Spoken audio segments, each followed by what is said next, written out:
What's up mga kaopa? Yeah! Yeah! Kit Jimenez, black eye agad sa kanyang unang PBA game. Parang nasapak ni BP Sara at referee sa Magnolia vs Ginebra game, pinatawa ng suspension. Pero bago natin pag-usapan yan ay mag-subscribe muna sa ating channel para sa latest update. Ayan na, PBA Dreams ni Kit Jimenez nawi sa pagiging PBA nightmare matapos masampulan ng PBA veteran na si Cliff Hodge. Possibly fracture na, pwedeng hindi siya makapaglaro sa SMB ng napakatagal. Ayon kay team manager G. Abanilla na nagka-fractured ang eye socket nito na malapit sa kanyang nasal bone matapos tamaan ng elbow ni Meralco Bolts forward Cliff Hodge. Wala pang timetable kung kailan makakabalik itong si Jimenez, lalo na't delikado nga ang injury nito dahil malapit nga ito sa kanyang mata. Sayang nga lang kung kailan malapit na matupad ni Kit ang kanyang pangarap ay bigla pa itong na-injured. Sa 12 minutes na nilagi ni Kit sa court ay nakapagtala ito ng 2 points, 2 rebounds at 2 steals. Dahil sa pagkaka-injury ay dumagdag pa itong si Kit sa mga player na injured dito sa SMB. Kasama sina Geronteng, Jericho Cruz, Marshall Lasseter, Vic Manuel at posible ring si Terence Romeo na nakaramdam din ng pananakit sa kanyang paa sa nakarang laro nito. First quarter okay pa ako, nakakagalaw pa ako, takbo-takbo.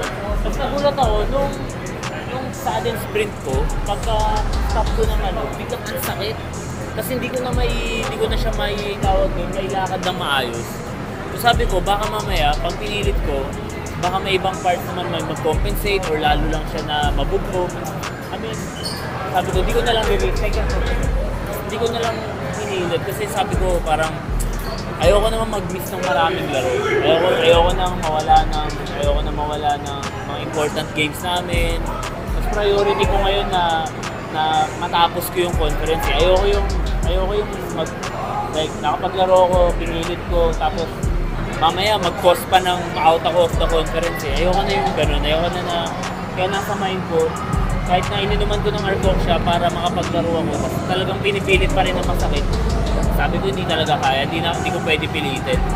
Sa ibang update naman ay sinuspinde na ng PBA ang buong pamunuan ng officiating sa laban ng Barangay Ginebra at Magnolia Hotshot. Inamin ng PBA na nagkamali sila sa hindi pagtabog ng foul sa drive ni Scottie Thompson laban kay Mark Baroka sa huling 6 na segundo sa laro na nag-cause ng pagkatalo ng mga Gin Kings.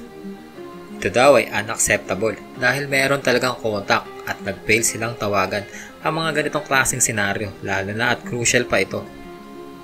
Pero ayon naman sa mga haters ng Ginebra ay pag nagkaroon daw ito ng ganitong klaseng laban ay aksyon agad ng PBA, pero kapag ibang team daw ay wala naman daw itong ginagawa. Kaya wala nang tiwala ang mga fans na manood dahil paulit-ulit lang daw ang pinapaboran. Tingin nyo guys, totoo ba na hindi umaaksyon ng PBA kapag ibang team ang nagkaroon ng maling tawag? Mag-comment lang sa baba kung ano masabi nyo tungkol dito. Salamat sa panonood. Peace!